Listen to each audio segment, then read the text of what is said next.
প্রিয় দর্শক, শুভ সন্ধ্যা। আজকে আমরা আমাদের একজন অতিথির কাছে কিছু বিষয় নিয়ে জানব।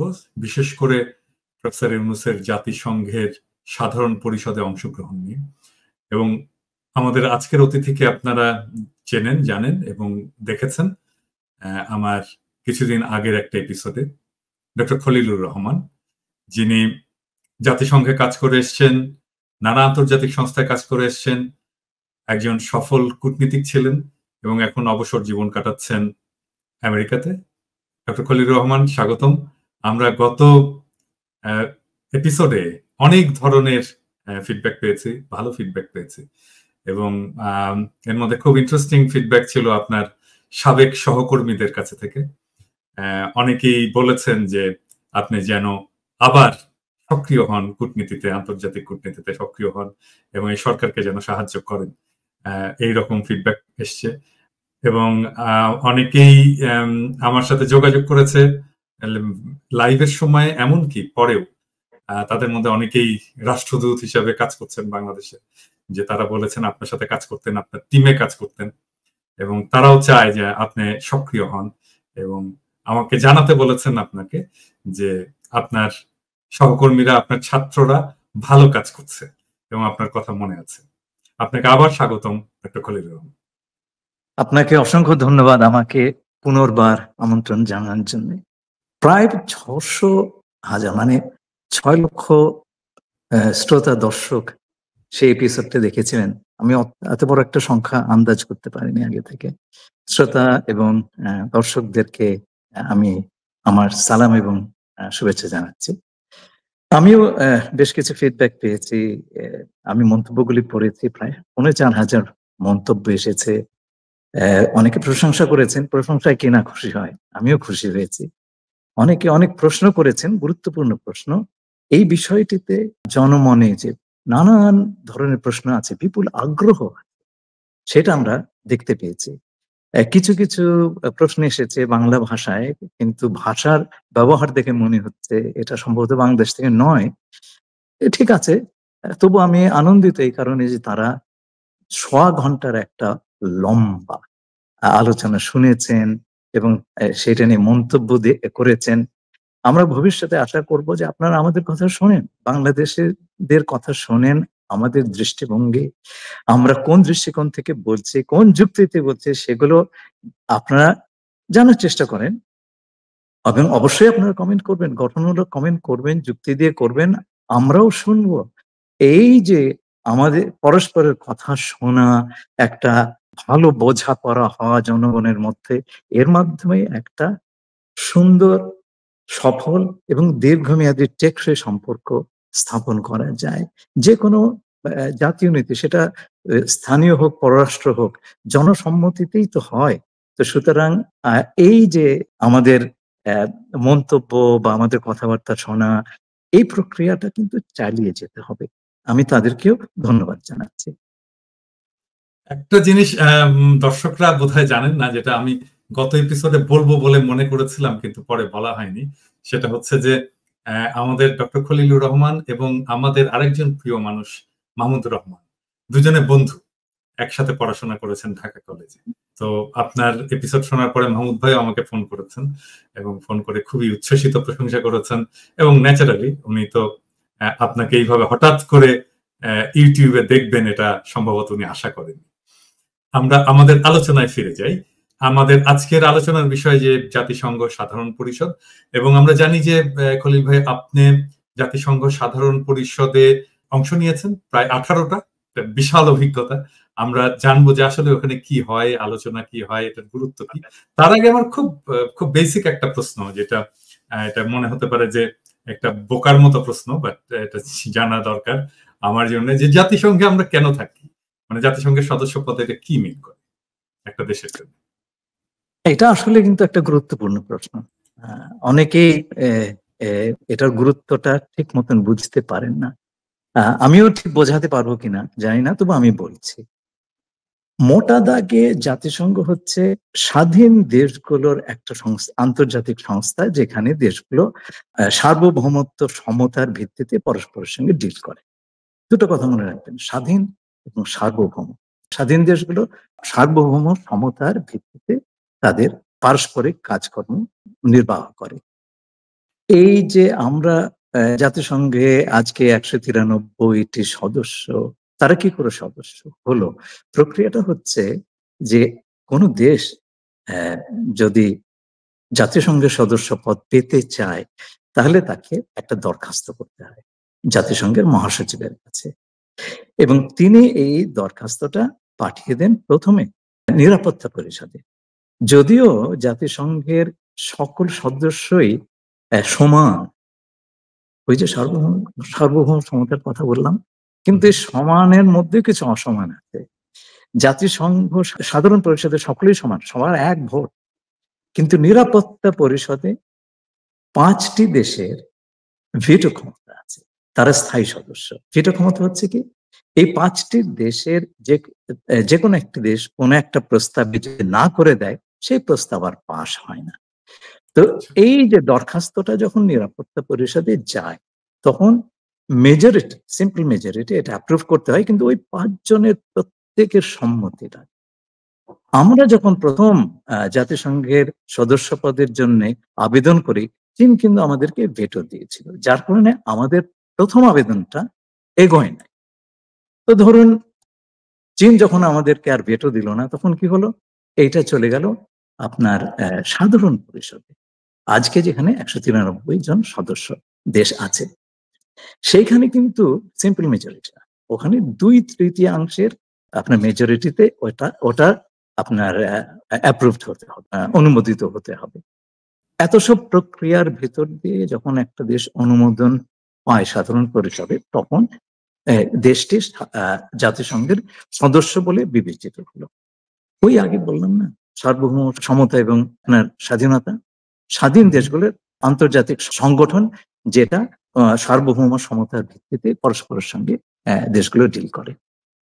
আপনি যদি ভুটানের সরকারি কাগজপত্র ঘেঁটে দেখেন, দেখবেন যে জাতিসংঘে সদস্য হবার জন্য তাদের প্রথম যে কারণটা ছিল, অনেক কারণ দিয়েছে, প্রথম কারণটা হচ্ছে সার্বভৌম সমতা, এবং এই কারণেই তারা জাতিসংঘের সদস্য হতে চেয়েছে, এটা একটা প্রধান কারণ, এবং 71 সালে সেই সদস্যপদ পেল। কাছাকাছি দেশ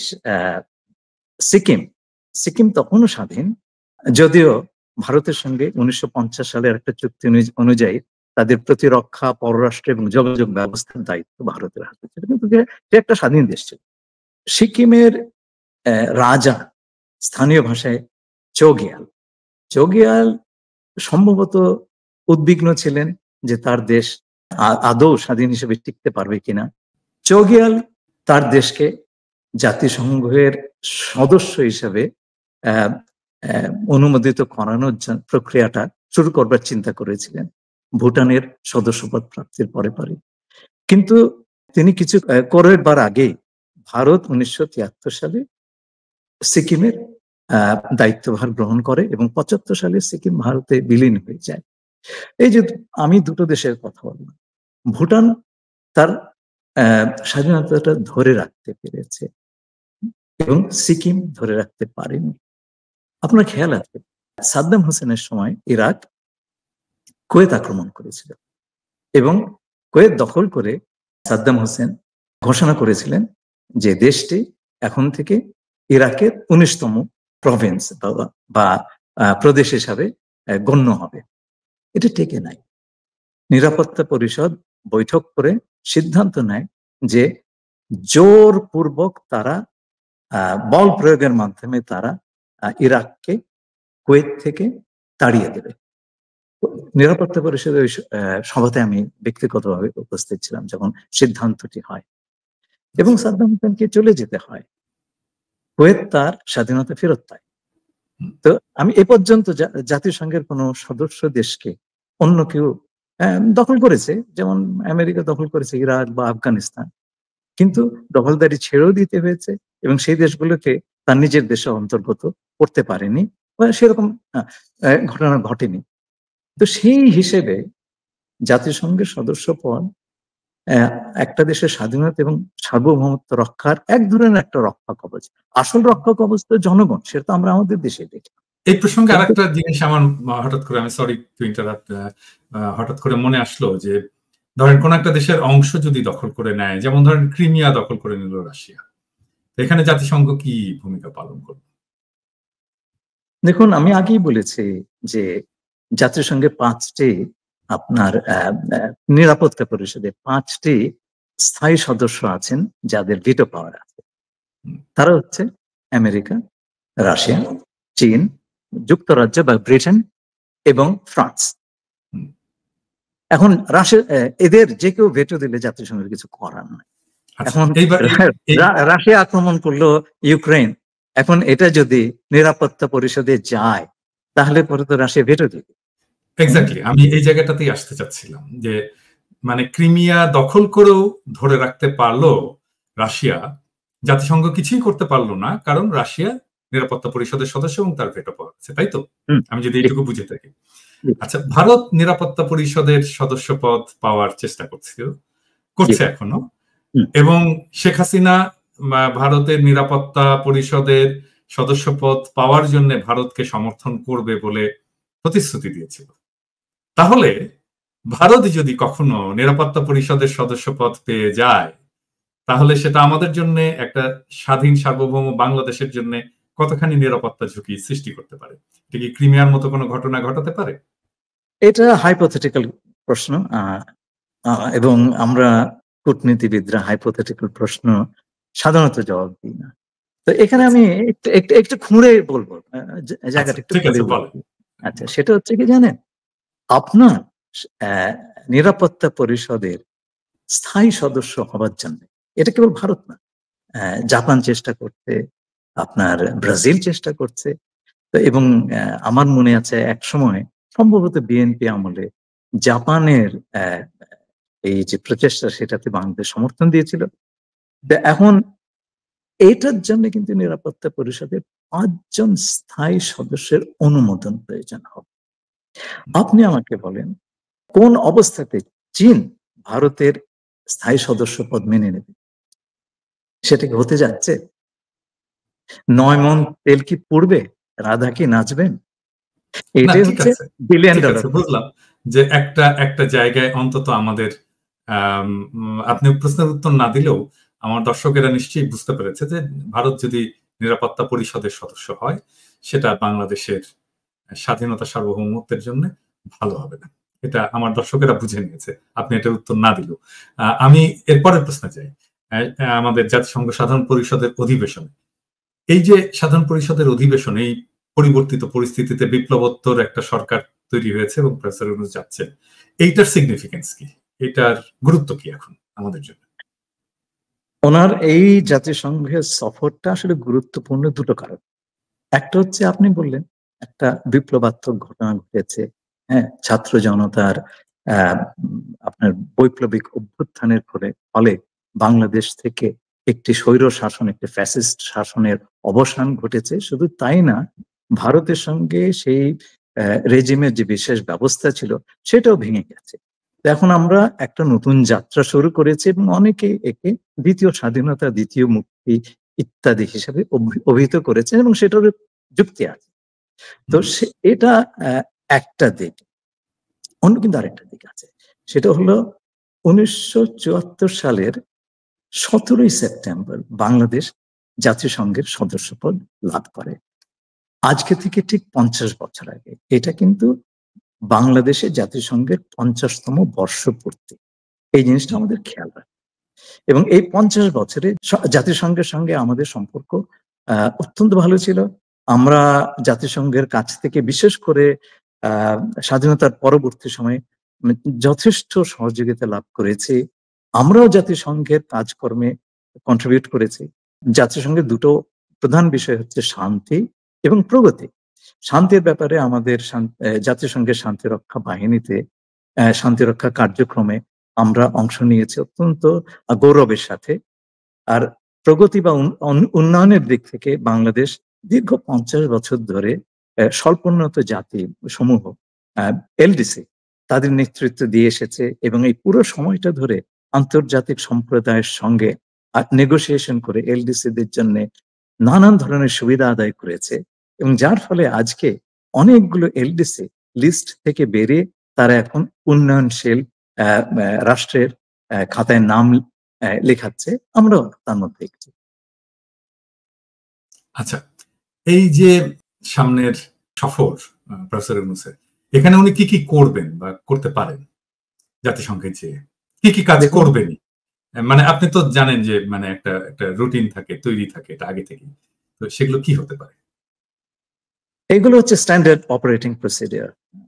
তো আমাদের যারা ফরেন অফিসের কলিগ আছেন তার এই বিষয়ে অত্যন্ত অভিজ্ঞ, মেধাবী অফিসাররা তাদের দক্ষতা দিয়ে, অভিজ্ঞতা দিয়ে এই সফরটিকে খুব সার্থক করবেন, এই সম্পর্কে আমার কোনো সন্দেহ নেই। তো এখানে আসলে 3 রকমের কাজ ডক্টর ইউনূসের সামনে। প্রথমটা হচ্ছে জাতিসংঘ সাধারণ পরিষদের অধিবেশনে তার ভাষণ। এটা খুব মূল্যবান জিনিস। এই পরিবর্তিত পরিস্থিতিতে আমরা কিভাবে রাষ্ট্র গঠন করব? রাষ্ট্রটা তো আমাদের ঠিক মতন গঠন করাই হয়নি। সেটা আমরা এখন কি করে করব? দুনিয়ার সঙ্গে আমরা কি করে চলবো? আমাদের পররাষ্ট্র নীতি একটা আত্মনির্ভরশীল পররাষ্ট্র নীতি আমরা কিভাবে প্রণয়ন করব এবং বাস্তবায়ন করব? এই পৃথিবীর অন্যান্য দেশ থেকে আমাদের চাওয়া পাওয়ার কি আছে? এই বিভিন্ন বিষয় নিয়ে আমরা এবং বিভিন্ন ইস্যুতে আমাদের অবস্থান কি? প্রধান প্রধান বিষয়গুলোতে এইগুলোই আপনার এই বক্তব্যে উঠে আসবে। দ্বিতীয়, আমি বক্তব্যের ব্যাপারে একটু পরে বিস্তারিতই বলবো। দ্বিতীয় জিনিসটা হচ্ছে উনি, এটা কাস্টমারি, জাতিসংঘের মহাসচিবের সঙ্গে সাক্ষাৎ করবেন। আপনি জানেন মহাসচিব আমাদের আন্দোলনে ইতিহাসের সপক্ষে ছিলেন, এটা প্রফেসর ইউনূসে জানেন, এবং এটা তাকে ব্যক্তিগতভাবে ধন্যবাদ দেওয়ার একটা সুযোগ, তিনি হয়তো তাই দিবেন। এবং অন্যান্য এখানে দর্শকদেরকে মনে করিয়ে দিতে চাই যে সেইখানে আপনার একটা ক্রুশিয়াল রোল ছিল, এবং সেই দিনগুলোর কথা আমার মনে আছে যে কিভাবে আপনার সাবেক সহকর্মীদের মাধ্যমে আপনি এই জায়গায় ভূমিকা রেখেছিলেন, সেটা হয়তো আমরা কোনো এক সময় বলবো আর কি সবাইকে। Thank you.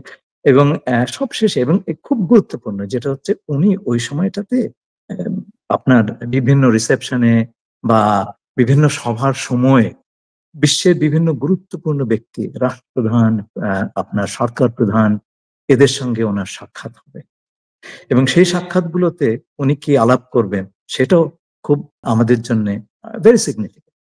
তো এই যে উনি, জি শেষ করেন প্লিজ। জি, তো এই যে ধরেন আপনি ওখানে ধরুন 20 জন খুব ইম্পর্টেন্ট আপনার রাষ্ট্র প্রধান, সরকার প্রধানের সঙ্গে দেখা হলো।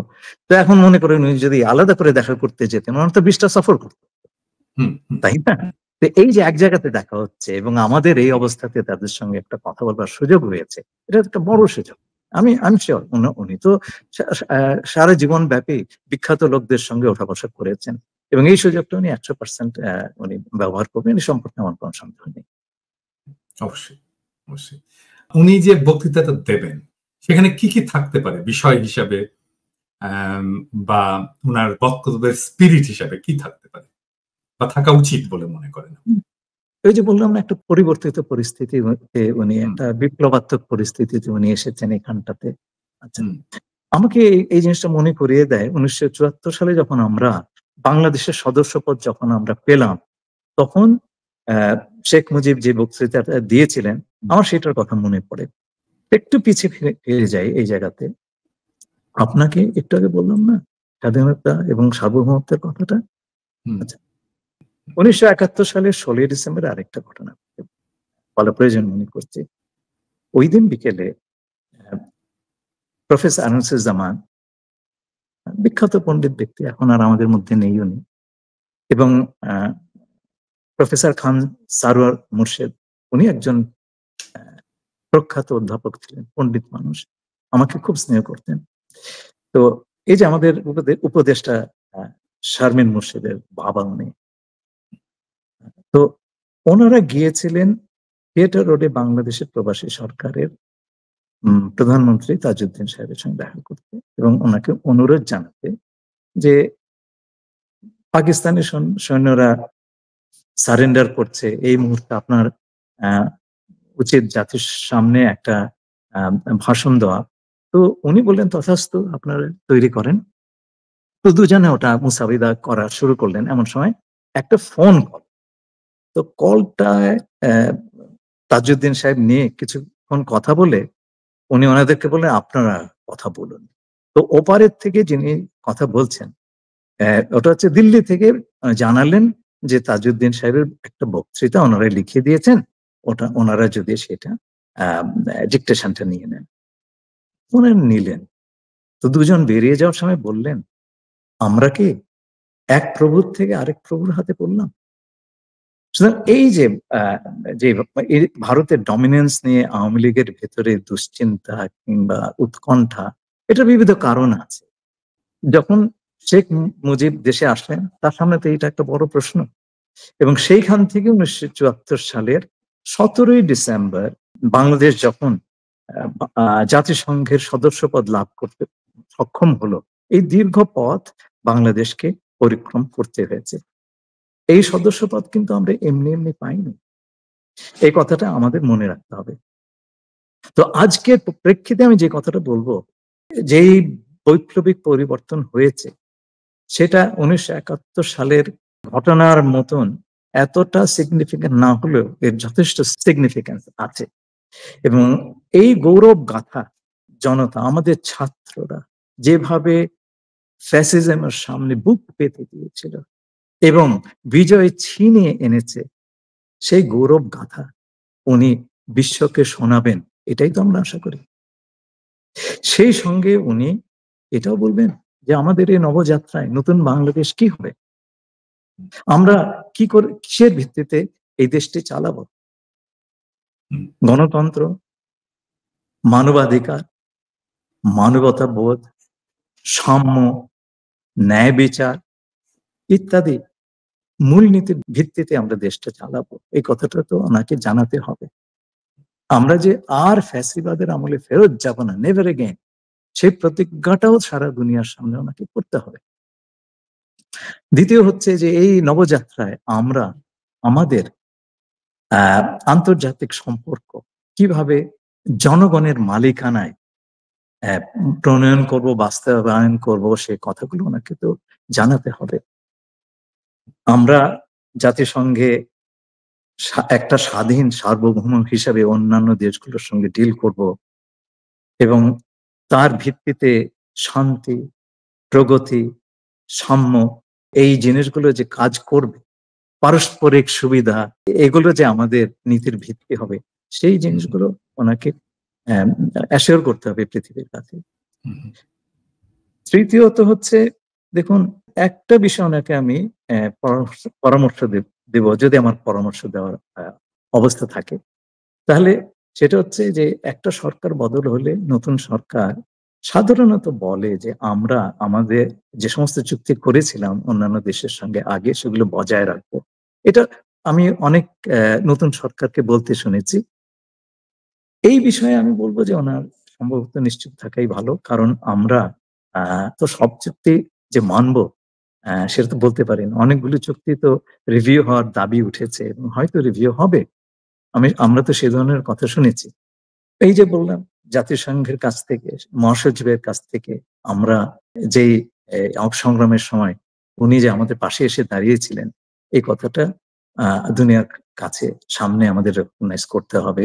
ওনার ভাষণে তার উল্লেখ থাকলে ভালো হয়। এখন যেমন ধরেন, high commissioner for human rights আমাদেরকে সাহায্য করছে এই জুলাই আগস্টের ঘটনার তদন্তের জন্য, এবং এর জন্য জাতিসংঘ ধন্যবাদ পেতে পারে।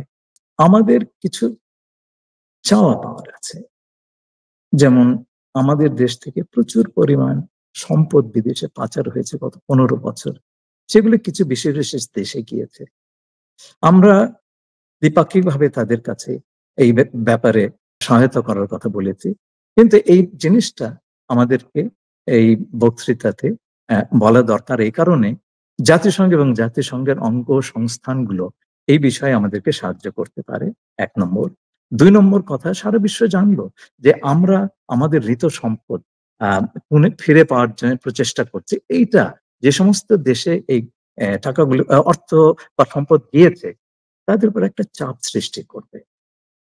এই চাপটা দরকার আছে। একটা নগদ প্রাপ্তি আছে, উনি যদি চান সেই প্রাপ্তিটা আমরা সহজেই আদায় করতে পারবো। আমার দীর্ঘ অভিজ্ঞতা তাই বলে। দেখুন 2026 সালে এলডিসিদের গ্রুপ থেকে আমাদের চলে যাওয়ার কথা। নিয়মটা হচ্ছে যে জাতিসংঘ সচিবালয় কোন কোন দেশ এলডিসি থেকে উত্তরণের যোগ্যতা অর্জন করেছে তার একটা লিস্ট তৈরি করে, এবং সেইটা অনুযায়ী আমাদেরকে কয়েকটা বছর আগে আইডেন্টিফাই করা হয়েছিল। হঠাৎ করে লিস্ট থেকে বের করে দিলে নানান রকম দুর্যোগ হতে পারে অর্থনীতিতে, সেই কারণে একটা ট্রানজিশন পিরিয়ড দেয়, ঠিক। এবং সেই ট্রানজিশন পিরিয়ড অনুযায়ী 2026 সালে আমাদের এই এলডিসি গ্রুপ থেকে বেরিয়ে যাওয়ার কথা। সমস্যাটা হচ্ছে এই যে ট্রানজিশন পিরিয়ডে আমাদের অর্থনীতি একটা ভঙ্গুর অবস্থায় পড়ে গেছে, প্রফেসর ইউনূস নিজেই স্বীকার করেছেন। এবং এই আন্দোলনের ফলেও তো কিছু ডিসলোকেশন হয়েছে, যেটা এখনো চলছে। আমি মনে করি উনি আমাদের এই যে গ্রাজুয়েশন এলডিসি লিস্ট থেকে বেরিয়ে যাওয়া, এটার জন্য 3টি বছর অতিরিক্ত সময় চাইতে পারেন, এবং চাইলে এটা আমরা পাবো। আমার অভিজ্ঞতা অনুযায়ী আমি বলতে পারি এটা আমরা পাবো। এবং পেলে আমাদের একটু হাঁপ ছাড়া সময় হবে, আমাদের বিভিন্ন কারখানার শ্রমিক বা শিল্প উদ্যোক্তা তাদের লাভ হবে। তো এই জিনিসটা আমি ওনাকে বিবেচনা করতে বলবো। আচ্ছা, এখানে আর যে প্রশ্নগুলো আমি করব এটা ইন্টারকানেক্টেড। যেমন ধরেন প্রফেসর ইউনূস জেনারেল সেক্রেটারির সাথে দেখা করবেন এবং নানা রাষ্ট্রপ্রধানের সাথে দেখা করবেন। জেনারেল সেক্রেটারির সাথে দেখা করে উনি কি বলবেন ব্যক্তিগতভাবে, এবং অন্যান্য রাষ্ট্রপ্রধানদের সাথে যখন দেখা করবেন সেখানে তিনি কি বলবেন ওনাদের কাছে? দেখুন, মহাসচিবের সঙ্গে যখন দেখা করবেন, যে কথাগুলো উনি ওনার ভাষণে বলে উল্লেখ করবেন যে he was on the right side of history, সেটা একটু বিশদ করেই বলবেন। ভাষণে তো আর সব কথা ওইভাবে বলা যায় না, এবং তাকে ধন্যবাদটা দেবেন। কিন্তু একটা বিষয় যেই আপনার উনি ব্যক্তিগতভাবে আমাদের মহাসচিবকে বলতে পারেন, সেটা হচ্ছে এখন আমরা যে অবস্থা দিয়ে যাচ্ছি, আমাদের দেশের স্থিতিশীলতা এবং আমাদের ট্রানজিশনটা, ডেমোক্রেটিক ট্রানজিশন, সেই প্রক্রিয়াটা খুব সহজ নয়। আমরা সরকারকে এখনো সংহত করতে পারিনি। আমরা নানান রকম সংকেত দেখছি। এই যে আগের ইন্টারভিউতে আমি বলেছি যে ভারতের বাংলাদেশ নীতি বিপর্যয়ের ফলে হাসিনা পলায়নের পরে যে শূন্যতার সৃষ্টি হয়েছে, তার সুযোগ নানান স্বার্থ, নানান দেশ, নানান শক্তি নিচ্ছে। আমরা সম্ভবত জানিও না কি হচ্ছে। তো এই অবস্থাতে আমাদের স্থিতিশীলতাটা খুব প্রয়োজন, এবং আগামী দিনগুলোতে আমাদের ট্রানজিশনের সাপোর্টটা খুব প্রয়োজন।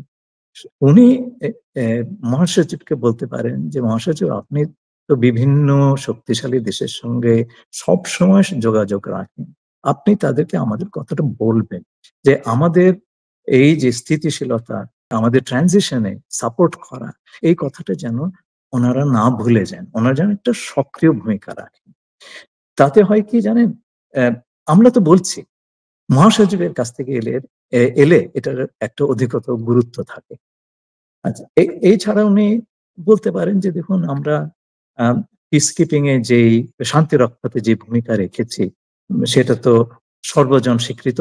আমরা যাতে আরো বড় ভূমিকা রাখতে পারি সেই বিষয়ে উনি যেন সচেষ্ট থাকেন।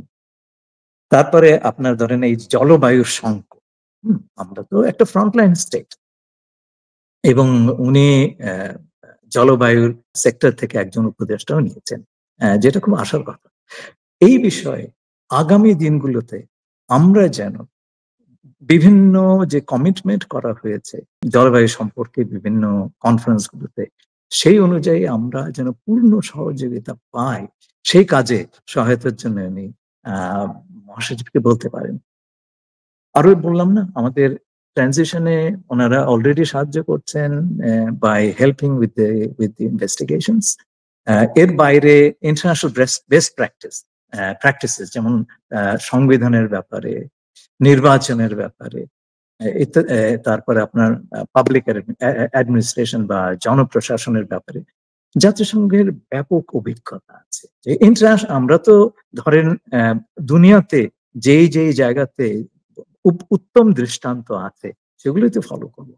সেই ব্যাপারে প্রফেসর ইউনূস যদি জাতিসংঘের মহাসচিবকে রিকোয়েস্ট করেন যে আপনি একটা বিশেষ উদ্যোগ নিয়ে আমাদের এই রিফর্ম এজেন্ডাকে সাপোর্ট করেন উইথ সাবস্ট্যান্টিভ ইনপুটস, এবং জাতিসংঘের বিভিন্ন অঙ্গ সংস্থানগুলো যাতে এই কাজে আমাদের সহযোগিতা করে, অ্যাক্টিভলি আমাদের সঙ্গে কোঅপারেট করে, এই কথাটা উনি তাকে বলতে পারেন। আরেকটি বিষয় হচ্ছে আমাদের যে ঋত সম্পদ বিভিন্ন জায়গায় পাচার করা হয়েছে, এই ব্যাপারে আমি আগেই বললাম যে জাতিসংঘ এবং তাদের অঙ্গ সংস্থা, তাদের বিভিন্ন মেকানিজম আছে, সেগুলো যেন সেগুলোর মাধ্যমে যাতে বাংলাদেশকে সাহায্য করা হয়, সেই কথাটাও তিনি বলতে পারেন। আর অন্যান্য দেশের রাষ্ট্রপ্রধানদের সাথে যখন দেখা করবেন, সেখানে তিনি কি বলবেন? সেখানে ধরেন আমাদের তো নানান রকম দেশের সঙ্গে নানান রকম স্বার্থ। এই যে জাতিসংঘের যারা 5 জন স্থায়ী সদস্য, দুনিয়ার শান্তি, যুদ্ধ, বিগ্রহ ইত্যাদি সকল বিষয়ে তাদের মতামত অত্যন্ত প্রয়োজন, ক্রুশিয়াল। উনি তাদের বিশেষ করে এই 5টি রাষ্ট্রের যারা সরকার প্রধান বা পররাষ্ট্রমন্ত্রী যারাই আসেন, তাদের কাছে উনি এই আবেদনটাই রাখতে পারেন যে বাংলাদেশের শান্তি এবং স্থিতিশীলতার ব্যাপারে তারা যেন আমাদেরকে সর্বাত্মক সমর্থন দেন। আমাদের যে ট্রানজিশনটা হচ্ছে, সেই ট্রানজিশনের ব্যাপারে তারা যেন সমর্থনের বিষয়ে অবিচল থাকেন। এই জিনিসটা তাদেরকে উনি বলতে পারেন, এটা বলাটা খুব প্রয়োজন। দ্বিতীয়, উনি অনেকগুলো দেশের রাষ্ট্রপ্রধান, সরকার প্রধানের সঙ্গে তার দেখা হবে, যারা ধরেন আমাদের দেশের ট্র্যাডিশনালি আপনার ডোনার কান্ট্রিজ হিসেবে পরিচিত। এই সময়টাতে আমাদের যে আর্থিক প্রয়োজন, আমাদের যে বৈদেশিক মুদ্রার সংকট ইত্যাদি, তাদের কাছে তিনি আমাদের ফিনান্সিয়াল সাপোর্ট, এই জিনিসটা উনি চাইতে পারেন। আর যাদের, ওই যে বললাম না, যাদের দেশে আমাদের পাচারকৃত অর্থ গেছে, তাদেরকে উনি ব্যক্তিগতভাবে বলতে পারেন যে আমাদেরকে এই বিষয়ে আপনারা সাহায্য করুন, এগুলো তো আমাদের টাকা, এগুলো ফেরত পাওয়ার একটা মেকানিজম আপনারা তৈরি করুন, অন্যান্য দেশের জন্য আপনারা করেছেন, আমাদের জন্য করুন। আমরা জানি যে বাংলাদেশ সরকার সম্ভবত মোদির সাথে একটা সাইড লাইন মিটিং করার জন্য রিকোয়েস্ট করেছিল। এখন এটা ভারতের পক্ষ থেকে সম্মতি দেওয়া হয়েছে কিনা আমি জানি না। আপনার কাছে কোনো খবর আছে কিনা। সোফার আমরা যেটা জানি যে এখনো পর্যন্ত ভারতের তরফ থেকে কোনো সম্মতি দেওয়া হয়নি এবং এমন কোনো মিটিং হয়তো হচ্ছে না। কিন্তু স্টিল তারপরেও এখানে গেলে তো অনেকগুলো জায়গা থাকে যেখানে তাদের মধ্যে দেখা হতে পারে। যেমন ধরেন বাইডেন একটা তো ডিনার আয়োজন করবেনি, তো সেখানেও দেখা হতে পারে মোদির সাথে। তো মোদির সাথে যদি দেখা হয় বা কথা বলার সুযোগ হয়, তাহলে প্রফেসর ইউনূস মোদিকে কি বলতে পারেন বা বলা উচিত? দেখুন, ভারত যদি বলে যে এই মিটিংটা হবে, তাহলে তো খুব ভালো। উনি বাইল্যাটারাল বিষয়গুলি, দ্বিপাক্ষিক বিষয়গুলি নিয়ে উনি কথা বলবেন। উনি বলবেন উনি কি করে এগোচ্ছেন, ভারতও বলবে তার কনসার্ন গুলোর কথা, তার ইন্টারেস্টের কথা, এটা স্বাভাবিক। কিন্তু মিটিংটা যদি না হয়, মানে উনি তো চলে যাচ্ছেন 2-4 দিনে, এর ভেতরে মিটিংটা যদি হয়ও, তাহলে তো বাইল্যাটারাল ইস্যুগুলো তো বলবেনই। বাট এটার বাইরে আর এমন কোন বিষয় আছে যেটা বলার দরকার, জরুরি? যেমন ধরেন শেখ হাসিনা আছে, শেখ হাসিনার নামে এতগুলো মামলা, এরকম একটা পতিত স্বৈর শাসক, ফ্যাসিস্ট, যার ভারতে থাকার কোনো বৈধ আইনে স্বীকৃত না, তার ভারতে থাকা, তার বৈধতা নাই। সে তো সেখানে রাজনৈতিক আশ্রয় প্রার্থীও না, তাকে রাজনৈতিক আশ্রয় দেওয়া হয়নি, এবং তার ভিসার জন্য, ভিসা থাকার কারণে বা ডিপ্লোম্যাটিক পাসপোর্ট থাকার কারণে যতদিন সে থাকতে পারে সেই সময়টাও পার হয়ে গেছে, 45 দিন। আর তার তো ডিপ্লোম্যাটিক পাসপোর্ট তো রিভোক করা হয়েছে, নাই এটা। তো শেখ হাসিনা প্রসঙ্গে বা যারা এখান থেকে পালিয়ে যাচ্ছে, ধরেন বিপ্লব পালিয়ে গেল, বিপ্লব পালিয়ে তো গেল ভারতে, তো যারা পালিয়ে যাচ্ছে, এই প্রসঙ্গে কি এই বাইলেটারাল মিটিং এ কোনো বিষয় আসতে পারে বা আসা উচিত বা আসার সময় হয়েছে? দেখুন, বাইল্যাটারাল মিটিং এ কি কি আসবে, এটা তো ধরেন মিটিং এর সিগন্যাল পেলেই তার আলোচ্য সূচি আমরা ঠিক করতে পারি। এটা অলরেডি ইটস টু লেট। আমার মনে হয় না এই ধরনের মিটিং এর সম্ভাবনা আছে। উনি তো চলে যাচ্ছেন 2-4 দিনের ভেতরে। তবুও মনে করেন যে শেষ মুহূর্তে তারা সিদ্ধান্ত নিল যে তারা এনগেজ করবে, তাহলে পরে এই কথাগুলো তো অলরেডি উনি বলেই দিয়েছেন। তো এবং আমরা যেমন ধরুন ওখানে বসে শেখ হাসিনা যদি কথাবার্তা বলেন, এটা তো আমাদের জন্য গ্রহণযোগ্য নয়। যদি মিটিং হয় তাহলে আমরা ধরে নিব ভারত তার সঙ্গে একটা এনগেজমেন্টে যাওয়ার সিদ্ধান্ত নিয়েছে। কিন্তু এটা কেবল শুরু। হ্যাঁ, এবং এই শুরুর জায়গাটাতে আমরা তো ভারতকে সম্পূর্ণভাবে এনগেজ করতে পারবো না এই একটা মিটিং। আমরা সেটা সূত্রপাত করতে পারি। উনি যেটা বড়জোর বলতে পারেন যে আমাদের এখানটাতে এত বড় একটা বৈপ্লবিক পরিবর্তন হয়ে গেছে, ভারত আমাদের জন্য একটা অত্যন্ত গুরুত্বপূর্ণ দেশ, কারণ আমার বৃহত্তম প্রতিবেশী, তাদের সঙ্গে আমরা সর্বোত্তম সম্পর্ক চাই, কিন্তু তার ভিত্তি হবে পারস্পরিক শ্রদ্ধা, সম্মান, বিশেষ করে আমাদের স্বাধীনতা এবং সার্বভৌমত্বের ব্যাপারে পারস্পরিক সম্মান, এবং এটা হতে হবে পারস্পরিক লাভ বা মিউচুয়াল আপনার বেনিফিটের জন্য। তো এই প্রিন্সিপাল গুলির বাইরে কিছু বলবার অবকাশ ওনার হবে কিনা আমার সন্দেহ আছে। দ্বিতীয়ত হচ্ছে শেখ হাসিনার ব্যাপারে উনি মোদীকে কি বলবেন, এটা কিন্তু হাইপোথেটিক্যাল কথাবার্তা হচ্ছে আমাদের, কারণ মিটিংটা হচ্ছে কিনা আমরা জানি না। যদি হয় তাহলে পরে শেখ হাসিনার প্রশ্নে আমরা আমাদের দেশে আন্তর্জাতিক মানবাধিকার লঙ্ঘনের অপরাধ, মানবতা বিরোধী অপরাধের যে ট্রাইব্যুনাল করেছে, সেটাতে তার বিচারের যে বন্দোবস্ত করেছে, সেই বিচারটাতে তো তাকে হাজির হতে হবে। এই উদ্যোগটা নেওয়া হয়ে গেছে, চিফ প্রসিকিউটর অ্যাপয়েন্টেড হয়ে গেছে, বিচার কার্য শিগগিরই শুরু হবে। আমরা সেই কথাটা বলতে পারি ভারতীয়দেরকে যে দেখুন, বিচার শুরু হয়ে গেলে আপনারা তো রাখতে পারবেন, তাকে ফেরত দিতে হবে, বিচারের সামনাসামনি আসতে হবে। আমরা বিচারটা ট্রান্সপারেন্টলি করব, বিচারটা ন্যায্য বিচার হবে, বিচারটা এমন হবে যে যারা অভিযুক্ত তারাও বলবে যে না, ন্যায় বিচারটা হয়েছে। সুতরাং তাকে আমাদের আদালতের সামনে হাজির করার জন্য আপনাদের সাহায্য প্রয়োজন। ততদিন আপনারা রাখছেন, যদিও আপনাদের সঙ্গে আমাদের যে প্রত্যর্পণ চুক্তিটা আছে সেই অনুযায়ী তো তার আসবার কথা, ঠিক আছে, আপনারা রাখছেন, কিন্তু বিচার শুরু হয়ে গেলে তাকে তো ফেরত পাঠাতে হবে। সেই কথাটি আপনারা স্মরণ রাখবেন এবং আমাদের বিচার পদ্ধতির প্রতি শ্রদ্ধা রেখে আপনারা তাকে সে সময় আমাদের এখানটাতে পাঠিয়ে দেবেন। এই কথাটি বলা যায় এই মুহূর্তে, কারণ আমরা তো সেদিকে এগোচ্ছি। দ্বিতীয়ত যে কথাটা তিনি বলতে পারেন যে বাংলাদেশ ভারতের যে সম্পর্ক, এটা আমাদের জন্য অত্যন্ত গুরুত্বপূর্ণ সম্পর্ক।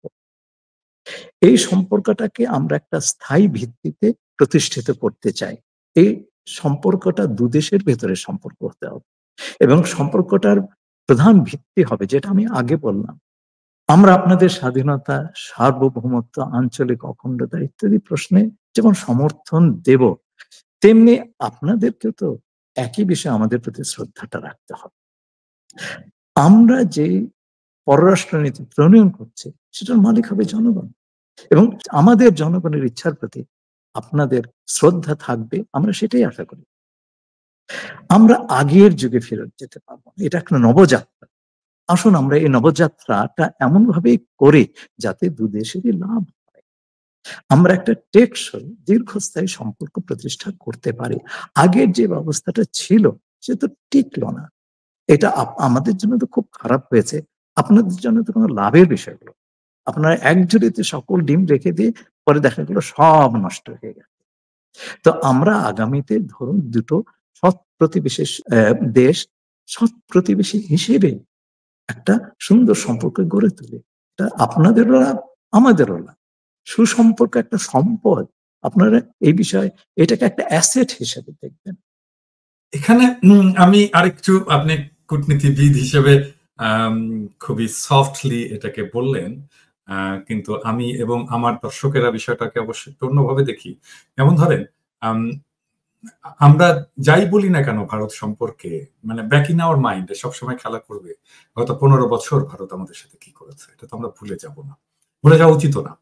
এই জন্যে আমাদের ভারতের সাথে আমাদের যে সম্পর্কটা, এই সম্পর্কটা হওয়া উচিত এমন যে ভারতকে এখন একতরফা ভাবে দিতে হবে, দেখাতে হবে তার গুডউইল, সে কি করতে চায় তার জেস্টার দেখাতে হবে যে আসলেই সে সংশোধিত হয়েছে, এবং আমাদের আসলে সম্পর্কের ব্যাপারে ইনডিফারেন্ট থাকাটা ভালো। আচ্ছা ঠিক আছে, দেখি আপনার যা ভালো মনে হয় করেন, এরকম আর কি। হ্যাঁ, তোমার যা ভালো মনে হয় করো, হ্যাঁ, এরকম করে আমরা বলবো আর কি।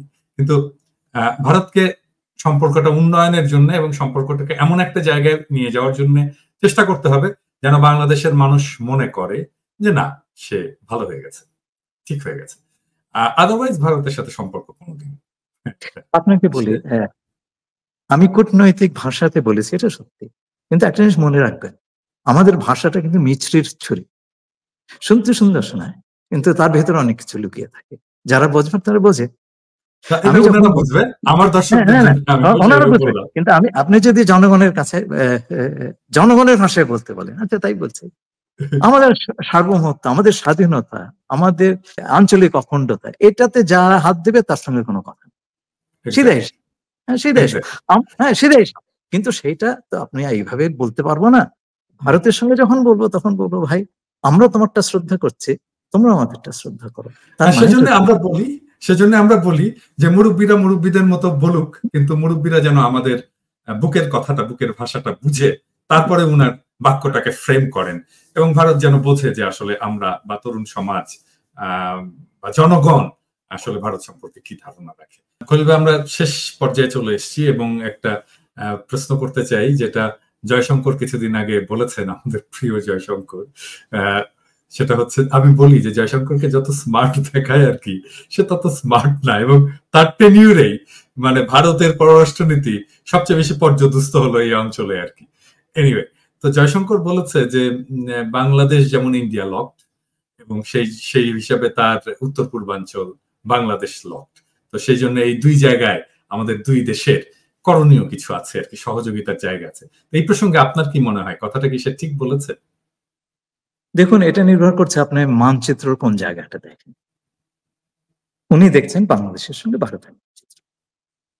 আচ্ছা, আমরা একটু বিস্তৃত পরিসরে যদি পুরো দক্ষিণ এশিয়ার মানচিত্রটা দেখি, তাহলে আপনি দেখবেন যে ভারত কিন্তু একই হিসাবে চায়না এবং পাকিস্তান লগড, তার দীর্ঘতম সীমান্ত হচ্ছে তার দুটো শত্রু দেশের সঙ্গে। তো আপনি যখন একজনকে বলেন যে বাংলাদেশ তুমি কিন্তু ইন্ডিয়া লকড, মানে ইন্ডিয়া আমাদের চারদিকে ঘিরে আছে, তখন আমাদের একটা ভয় যায়, একটা সিজ মেন্টালিটি যেটা বলে, ওরা তো এসে আমাকে মেরে দিবে। কিন্তু আমি যদি ভারতকে বলি যে আপনারা কিন্তু চায়না এন্ড পাকিস্তান লক, তারা কিন্তু সেভাবে চিন্তা করবে। এটা হচ্ছে একটা মাইন্ড গেম। হ্যাঁ, তো এটা একটা, আপনি ট্র্যাপে পড়ে যাচ্ছেন ওই চিন্তা করে, ভারত তো আমাদেরকে চারদিকে ঘিরে আছে, না জানে কি করে। হ্যাঁ, সেই চিন্তা আবার অহর্নিশে কাটবে, ঘুমাবে। আসলে হচ্ছে কি, দেখেন না, ফিনল্যান্ডের প্রায় পুরো সীমান্তটাই তো রাশার, আরো কিছু আছে স্ক্যান্ডিনেভিয়ানদের সঙ্গে। আমি তো কখনো শুনিনি ফিনল্যান্ড ইজ রাশার লক। তেমনি কানাডার সীমান্ত দেখেন আমেরিকার সঙ্গে, তাই না মূলত? তো আমি তো শুনি না কানাডা ইজ আমেরিকার লক, এই কথাগুলো ওঠেও না। তো এগুলো হচ্ছে আপনার ধরেন, এগুলো বললে যে জিনিসটা হয়, একটা সিজ মেন্টালিটি হয়, আপনি তখন ভয়টা পেয়ে যাবেন, আমার তো কোনো অপশন নাই। দেখুন, যে দেশের মুক্ত আকাশ আছে, মুক্ত সমুদ্র আছে, তার জন্য দুনিয়াটাই খোলা, দুনিয়াটাই আপনার অপশন। আমাদের অনেক অপশন আছে। তো সেই আমাদের আসলে চিন্তাটা এই অবরুদ্ধ করার কোনো কারণ নাই। আমি কোনো দেশকে কোনো দেশ দ্বারা, বাংলাদেশ কারো দ্বারা লকড, আমরা we are not locked by anything, we have options.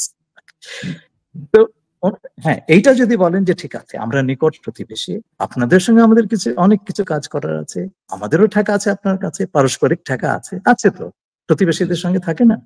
তো হ্যাঁ, তারা যদি আমাদের ঠেকাটা স্বীকার করেন এবং আমরাও জানি আমাদের কি ঠেকা আছে, এবং পারস্পরিক আপনার বেনিফিট বা লাভালাভের চিন্তা করে আমরা যদি আমাদের সম্পর্কটা পারস্পরিক সম্মানের দীর্ঘমেয়াদী একটা ভিত্তিতে তৈরি করতে পারি, তাতে তো কারো আপত্তি থাকার কথা নেই। একটু বললাম না, যে কোনো একটা সম্পর্ক, আপনার ব্যক্তিগত সম্পর্ক হোক, একটা দেশের সম্পর্ক, এগুলো হচ্ছে এক এক ধরনের অ্যাসেট। আপনি একটা ভালো সম্পর্কের উপরে আপনি নির্ভরতা পান। তো ভারতের আমরা তো ভারতকে আক্রমণ করতে যাচ্ছি না, আমরাও আশা করবো না ভারত আমাদের আক্রমণ করুক, কিন্তু আমরা গত 15 বছর ধরে বাংলাদেশে যে ধরনের বন্দোবস্ত দেখেছি, সেই বন্দোবস্ত তো আমাদেরকে নানানভাবে ক্ষতি করেছে। এবং এই বন্দোবস্তে শেখ হাসিনাকে ক্ষমতায় রাখার জন্য ভারত তো অনেক কিছু করেছে, সেটা আমরা স্বচক্ষে দেখেছি। তার দায় তো ভারতকে নিতে হবে।